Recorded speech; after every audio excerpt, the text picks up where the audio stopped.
मैं हूँ अरीबा और आज मैं आपको अपनी ज़िंदगी से जुड़ी कुछ सच्चाई बताऊंगी।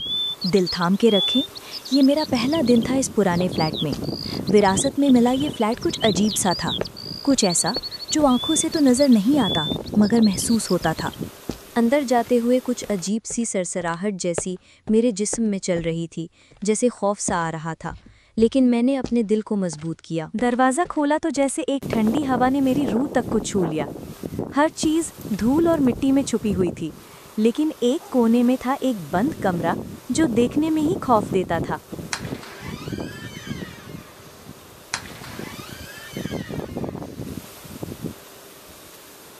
मैंने एक पड़ोसी से इस फ्लैट के बारे में पूछा और वो बार बार बस यही कहता कि उस कमरे का दरवाज़ा कभी मत खोलना। उसके लफ्ज़ों में जैसे डर था और उसके चेहरे पे जैसे कोई पुरानी याद। उस रात मुझे नींद नहीं आई, मुझे बस एक खौफ सताने लगा। मुझे लगा दरवाज़ा खुद ब खुद हिल रहा था। एक हल्की सी खटखटाहट होती, लेकिन वहाँ कोई नहीं होता। बुकशेल्फ के नीचे एक डायरी छुपी थी, डस्ट में लिपटी हुई, पुरानी और थोड़ी सी गीली।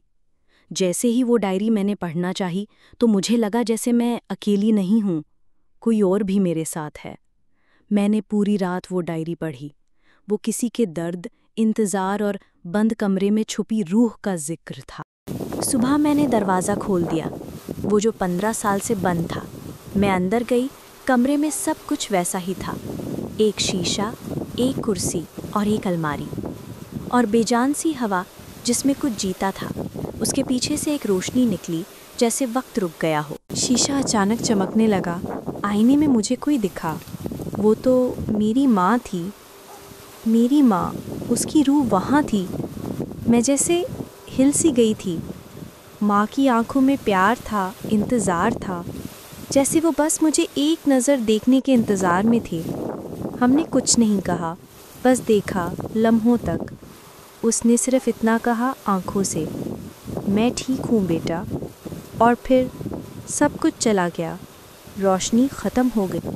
अगले दिन सुबह का सूरज कमरे में फिर से चमका। सब कुछ वैसा था, लेकिन कमरे में अब सिर्फ खामोशी थी। अब वहाँ कोई नहीं था।